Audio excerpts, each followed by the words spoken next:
Ya, saudara, perang terhadap narkoba terus digaungkan oleh pemerintah dan juga masyarakat. Namun hal ini ternyata masih belum bisa membendung gelombang peredaran dan juga penyalahgunaan narkoba. Namun masih ada hal yang patut kita apresiasi bahwa masih ada semangat untuk memberantas narkoba baik dari pemerintah maupun dari masyarakat. Untuk membahas hal tersebut, kali ini kami akan langsung mengajak Anda untuk berbincang dengan narasumber yang sudah hadir, Mas Muhammad Kholik Al-Mukhlis dari Platu Foundation. Selamat sore, Mas. Selamat Kholik. sore, Mas. Ya, terima kasih sudah menyempatkan hadir hari Siap. ini di TVRI Jawa Timur. Kalau kita berbicara tentang narkoba, ini tidak ada habisnya. Kalau Tidak boleh ada habisnya. dibilang juga terus bertambah begitu ya, bisa dibilang seperti itu.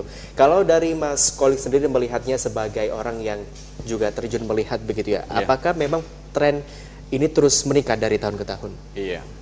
Sebenarnya gini, Mas, kalau secara tren ini pasti meningkat ya. Karena narkoba ini juga disebut sebagai extraordinary crime. Jadi kejahatan yang sangat organisir di mana korupsi, teroris, dan narkoba. Jadi ini kalau bisa dibilang ya penjajah tanpa wajah gitu loh. Jadi ini sangat luar biasa. Kita tidak tahu anggota keluarga kita atau masyarakat ya dari sekeliling kita yang pakai narkoba, kita tidak tahu. Tapi yang jelas ini akan selalu meningkat gitu loh. Apakah ini juga ada semacam fenomena gunung es begitu, bahwa masih ada kasus-kasus yang atau para pengguna yang masih belum menampakkan diri begitu? Masih ada banyak? Sangat banyak, Mas. Kenapa? Karena yang kita ketahui kalau kebanyakan di sekolah di SMP SMA gitu ya, kami juga melakukan pendampingan di sekolah-sekolah itu dan hampir setiap sekolah itu pasti ada pengguna gitu loh, yang bahasanya mereka Itu yang masih SMP? Iya, bahasa mereka itu ndek-ndekan dulu, mulai dari rokok, minum, terus double L. Nanti kalau sudah mulai ketagihan baru mulai coba untuk sabu, ganja, dan lain-lain seperti itu. Baik, dari pengalaman Mas Kholik sendiri menangani kasus-kasus seperti itu, sebenarnya mereka terutama yang masih pelajar SMP dan SMA ini, dari mana mereka kemudian mengenal narkoba ini? Nah, ini kalau gitu kita belajar dari teori ekonomi, Mas ya, bahwa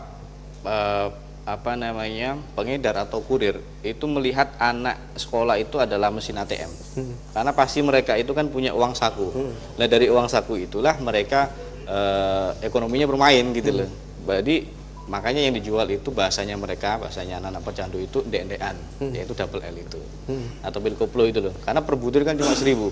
Nah, bayangkan ketika anak sekolah itu kan pasti minimal uang 5.000, 10.000, 15.000 kan pasti dibawa ke sekolah gitu loh. Dan Baik, itu baik, apakah kemudian kalau tadi dibilang bahwa salah satu hal yang menjadi sasaran ini kemudian anak SMP dan juga SMA, apakah harga narkoba ini begitu terjangkaunya, begitu bisa dibilang seperti itu? Sangat terjangkau, Mas. Makanya dengan bahasa ndek-ndekan itu tadi kayak rokok, terus alkohol, terus double L yang harganya sebutir cuma 1.000, itu kan masih bisa mereka jangkau.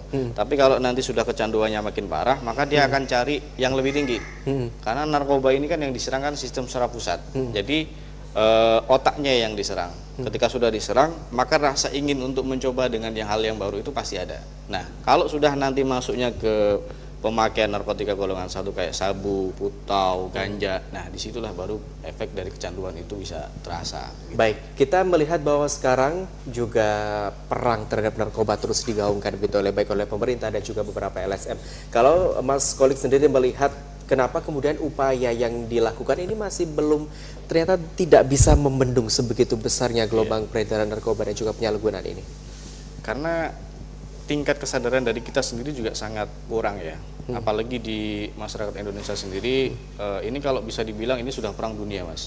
Bayangkan ketika nanti 2030, 2040, ketika sekarang generasi remaja sudah dibabat habis dengan narkoba, maka masa depannya dia kan sudah gitu loh. Sedangkan kalau kita di Indonesia, hal BNN juga sudah ada, tapi masih sangat kurang, sehingga butuh untuk kewaspadaan dari kita, mulai dari kita dengan keluarga kita, masyarakat, untuk kita sama-sama memberantas atau memerangi narkoba itu sendiri. Baik, kita juga mengenal program rehabilitasi ini. Nah, sejauh ini kalau Mas Kholik sendiri melihatnya sudah seberapa efektif untuk kemudian menekan penyalahgunaan dan juga peredaran narkoba ini? Oke. Untuk rehabilitasi sendiri sebenarnya ini sudah sangat membantu, karena pilihannya orang pakai narkoba itu cuma 3. Mati karena dia overdosis, karena tubuhnya sudah nggak kuat. Yang kedua adalah jeruji besi, karena otomatis ada nanti kesangkut hukum. Yang ketiga adalah rehabilitasi. Jadi rehabilitasi ini upaya terakhir, Mas. Kalau masalah rehabilitasi ini sudah optimal atau belum, kita kembali lagi, karena yang diserang adalah sistem saraf pusat. Jadi rasa ingin pakainya itu selalu ada gitu loh. Tapi apakah ada kemungkinan bisa sembuh? Sembuh, bahasanya bukan sembuh, Mas, tapi pulih. Iya. Nah, pulih bisa jadi iya, bisa jadi tidak, tergantung dari yang bersangkutan juga. Karena begini, persoalan kita di rehab, kita kadang sudah rehab rawat inap di tempat kami 3-6 bulan, katakanlah seperti itu ya. Kembali lagi ke masyarakatnya, dan di masyarakat itu kadang titik baliknya di situ. Apakah dia mau berhenti atau tidak? Kenapa? Karena lingkungan ini otomatis bakalan, namanya teman, kalau ketemu teman pakai lagi, nah itu loh, Mas. Jadi lingkungan juga berpengaruh ya? Sangat berpengaruh, dan disitulah karena kejatuhannya teman-teman yang menjalani program pemulihan kadang di situ. Kalau sudah pulang ke rumah pakai lagi, nah di situ relapse lagi. Kalau udah relapse, kecanduan lagi, maka harus rehabilitasi, karena itulah yang disebut telur adiksi. Ya. Apa yang harus dilakukan atau bagaimana kemudian jika ada salah satu dari anggota keluarga begitu ya, ini kemudian menjadi seorang pemakai narkoba, apa yang bisa dilakukan? Oke, kalau kita merujuk di Undang-Undang Nomor 35 Tahun 2009 Pasal 49 itu, pengguna atau penyalahguna wajib rehabilitasi medis dan sosial. Kenapa medis dan sosial? Karena di dunia itu hanya diakui 2 metode itu dulu, Mas. Nah, kebetulan kalau sudah wajib lapor, nah itu ada namanya PP 25 tahun 2011. Jadi hak-haknya dia untuk mendapatkan pemulihan nanti akan ada di lembaga rehabilitasi, baik milik pemerintah maupun sosial. Nah, disitulah program pemulihan nanti berjalan. Baik itu nanti kita asesmen dulu kalau udah datang ke asesmen dulu. Asesmen itu apa sih? Dengan menggunakan metode ASI, Addiction Severity Index, di mana di situ ada 7 domain untuk melihat seberapa jauh orang itu ketergantungan. Nah, kalau sudah kita lihat dari 7 domain itu, baik dari kesehatan, pendidikan, olahraga, hukum, psikologi, nah kita lihat kalau dia parah nanti otomatis harus rawat inap, kalau dia tidak parah bisa rawat jalan. Bedanya kalau standar BNN itu yang disebut pecandu itu ketika sudah pakai 49 kali dalam 1 tahun, berarti 1 minggu 1 kali, maka dia disebut sebagai pecandu. Jadi user, abuser, addict, pengguna, penyalahguna, pecandu, itu Mas. Baik, tapi apakah Mas Khalid sendiri melihat di masyarakat, terutama anggota dari keluarga ini kemudian mau untuk terbuka melaporkan bahwa kemudian salah satu anggota keluarga mereka menjadi pemakai, karena takutnya mereka ketika melapor nanti diberikan sanksi secara hukum begitu? Enggak, justru dengan mereka wajib lapor, makanya adanya PP 25 tahun 2009 tentang wajib lapor bagi pengguna atau penyalahguna narkoba itu tujuannya untuk memberikan hak-haknya mereka untuk pemulihan, Mas. Jadi ketika ada klien yang sudah datang ke kita, maka kerahasiaan itu akan kita jamin. Jadi kita bukan maksudnya data yang sudah kita masuk kita berikan ke polisi supaya ditangkap, enggak. Itu akan kita jamin. Karena apa? Itu adalah salah satu kode etik kita sebagai seorang konselor adiksi kalau di dalam program rehab seperti itu. Sebagai seorang konselor adiksi kalau di dalam program rehab seperti itu. Baik, step-stepnya seperti apa proses hukum yang akan dilalui ini? Oke, kalau ada seorang pecandu yang belum berhadapan dengan hukum, maka harus ke lembaga rehab dulu. Kalau dengan dia ke rehab, tujuannya ada apa? Untuk pemulihan. Nah, tapi kalau misalkan ada seorang pengguna atau penyalahguna yang berhadapan dengan hukum, maka ini dilihat dulu, Mas. Ketika pas waktu dia ketangkep, dia lagi apa? Kalau biasanya pengguna atau penyalahguna narkoba, otomatis lagi pakai, katakanlah seperti itu. Maka kita nanti bisa upayakan untuk permohonan asesmen.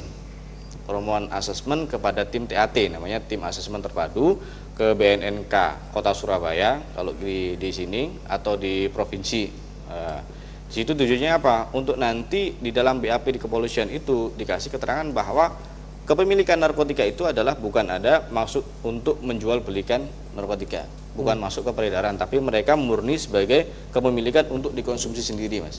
Nah, nanti di dalam proses persidangan majelis hakim akan dengan adanya TAT itu tadi, asesmen dari BNN plus ada pasal 127 kepemilikan narkotika untuk dipakai sendiri, itu nanti akan menjadi pertimbangan majelis hakim bahwa melihat seorang pengguna atau penyalahguna itu adalah korban. Pelakunya siapa? Ya kurir, bandar. Nah, di situ, Mas. Jadi nanti harus ada pemilihan gitu loh. Mana yang pengguna, mana yang bandar, mana yang kurir. Nah, nanti konsekuensi hukumnya pasti berbeda. Nah, harapannya kita di LBH, Lembaga Bantuan Hukum dari Pelatu sendiri juga kita selalu mendorong kepada pengguna atau penyalahguna narkoba yang berhadapan dengan hukum, kita dampingi supaya nanti putusan dari majelis hakim bisa putusan rehab, bukan putusan pidana. Kenapa? Karena kalau menurut kami, seorang pengguna atau penyalahguna narkoba itu di jeruji besi itu bukan menjadi solusi. Tapi justru kadang di situ dia malah belajar. Yang tadinya dia pakai, dia bisa belajar untuk jadi kurir, yang jadi kurir dia bisa jadi Dan kasus ini sudah terjadi banyak ya. Sudah banyak. Sehingga memang solusinya harus direhabilitasi gitu loh. Jadi dengan direhabilitasi itu tujuannya apa? Mereka korban. Nah, ini dulu yang harus kita pahami. Jadi bukan berarti ketika mereka menggunakan narkoba itu mereka pelaku, bukan. Oke, dia melakukan tapi untuk dipakai sendiri. Kenapa korban? Karena itu tadi loh, kecanduan, adiksi yang diserang sistem secara pusat, sehingga untuk berhenti dari menggunakan narkotika itu sangat susah.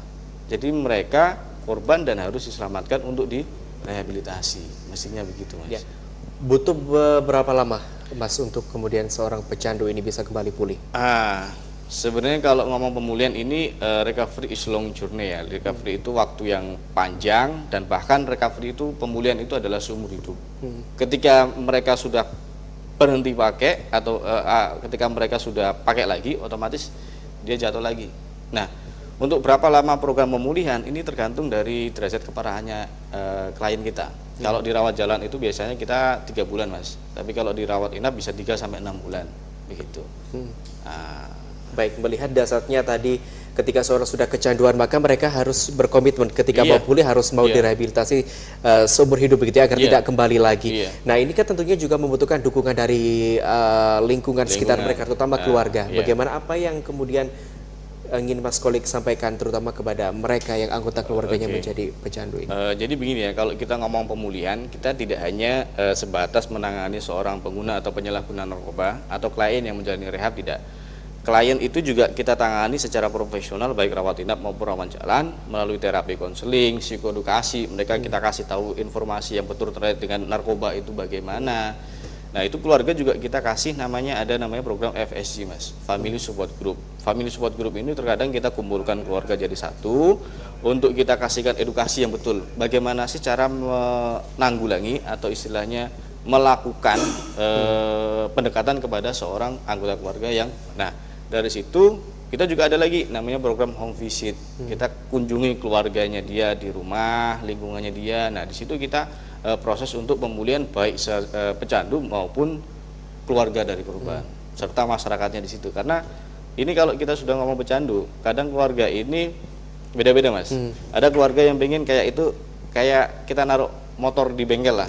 Saya taruh anak saya, pokoknya selama 3 bulan harus beres, pulih, selesai itu saya ambil lagi. Ternyata tidak seperti itu. Ada ya keluarga seperti itu? Ada, Mas. Kenapa? Keluarga itu juga bermasalah. Karena keluarga ini juga kodependensi. Kodependensi ini adalah keluarga ini hidupnya, baik dari pikirannya dia, perasaannya dia, dia mengambil keputusan, itu tergantung kepada anggota keluarganya yang kena narkoba itu tadi. Jadi kayak apa ya, anggota keluarga ini otomatis sudah nggak normal lagi gitu loh, karena dampak si anak. Kok bisa begitu, Mas? Karena pengguna atau penyalahguna narkoba itu satu pasti butuh uang untuk beli. Nah, kalau dia nggak bisa punya uang, larinya kemana? Kriminal. Nah, itu juga masuk di telur adiksi itu, Mas. Begitu. Baik, sebagai closing statement singkat saja, Mas, apa yang ingin disampaikan dalam kesempatan kali ini? Karena ini juga PR sangat besar ya, apalagi yang kita hadapi ini adalah penjajah tanpa wajah. Kita tidak tahu di mana lawan kita, di mana kawan kita, maka kita bagaimana untuk membentengi diri sendiri dulu.